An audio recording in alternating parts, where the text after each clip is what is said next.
Assalamualaikum warahmatullahi wabarakatuh. Halo teman-teman sekalian, dimanapun berada. Teman-teman, kita menyambung materi kita yang selanjutnya, yaitu kita akan berbicara tentang hakikat manusia menurut Islam, yang dimana manusia merupakan hamba Allah Subhanahu wa Ta'ala yang diciptakan menjadi pemimpin di dalam ataupun di permukaan bumi ini, sebagaimana Allah Subhanahu wa Ta'ala mengatakan di dalam Al-Quran, yaitu khalifatul fil ard, pemimpin bumi ataupun pemimpin dunia, seperti itu, pemimpin di atas bumi. Nah, sebelum kita melanjutkan teman-teman, mari kita telusuri tentang hakikat manusia adalah sebagai hamba Allah dan khalifah di bumi yang memiliki dimensi fisik dan spiritual. Ini berkaitan dengan materi yang di awal kita sampaikan, bahwa agama menjadi pedoman hidup dan memang manusia memiliki physically yang dimana orientasinya untuk beribadah kepada Allah Subhanahu wa Ta'ala. Adapun manusia di dalam perspektif Al-Quran, beberapa istilah tentang manusia diantaranya adalah Al-Quran menyebutkan dengan sebutan abdu ataupun hamba. Al-Quran juga menyebutkan tentang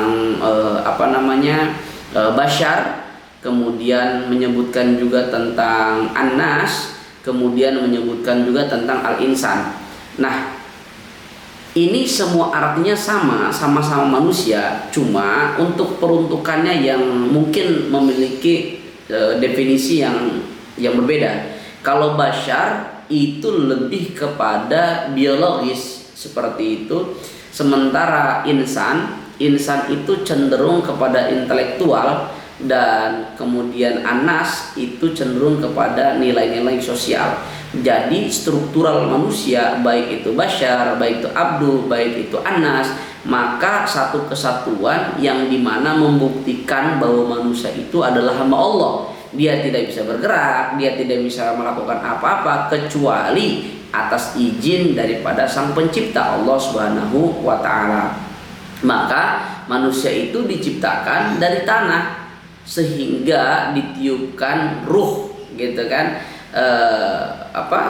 khalaq min tin, gitu kan, diciptakan dari tanah. Maka tatkala dalam sebuah peristiwa, teman-teman sekalian, iblis, gitu kan, tatkala diperintahkan untuk sujud kepada Nabi Adam, maka dengan penuh kesombongan iblis mengatakan, ana khairum minhu ya Rabb, saya itu lebih baik daripada Adam, karena Adam diciptakan minna khalaqtani min tin, gitu kan, sementara manusia itu diciptakan dari tanah, sementara iblis diciptakan dari api, seperti itu. Nah, sementara sifatnya tanah adalah tawaduk, ya, atau rendah hati, gitu kan, rendah diri, tidak ada unsur kesombongan. Bahkan tatkala dicaci, dimaki, tanah dia tidak pernah membalas dengan balasan yang serupa, seperti itu.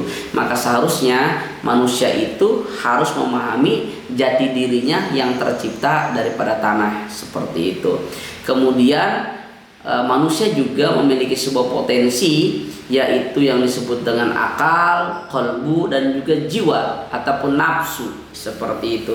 Nah, ini potensi besar ini adalah kecenderungan manusia harus berakal. Maka Quran menyebutkan dengan istilah afala ta'qilun, manusia orang-orang yang berpikir, orang-orang yang memiliki akal, ya, afala tazakkarun ulul albab, gitu kan. Kemudian juga manusia itu memiliki sebuah hati, menjadi kolbu.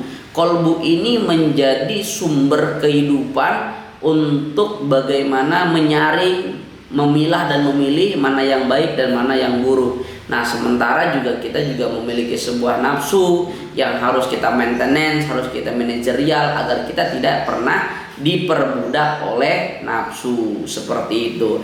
Nah, ketika kita memahami tentang hakikat menjadi manusia di permukaan bumi ini, maka kita akan menjadi orang-orang yang berada di koridor yang benar, yang berada di koridor yang pas sesuai dengan ketentuan-ketentuan agama. Salah satunya adalah ketika kita paham tentang hakikat manusia itu membutuhkan orang lain, maka kita harus menjaga tuh hubungannya tuh dengan sesama orang lain, sebagaimana pakar sosiolog itu mengatakan, Auguste Comte, Ibnu Khaldun, bahwa manusia itu tidak akan pernah bisa hidup tanpa bantuan daripada manusia yang lain. Kemudian yang kedua, yang paling terpenting adalah bagaimana hubungan ini harus terjaga kepada Allah dan kepada sesama. Karena menjadi manusia adalah bukan hanya sekedar kita menjalankan kehidupan dunia, tapi ada kehidupan setelah kehidupan dunia, yakni kehidupan akhirat.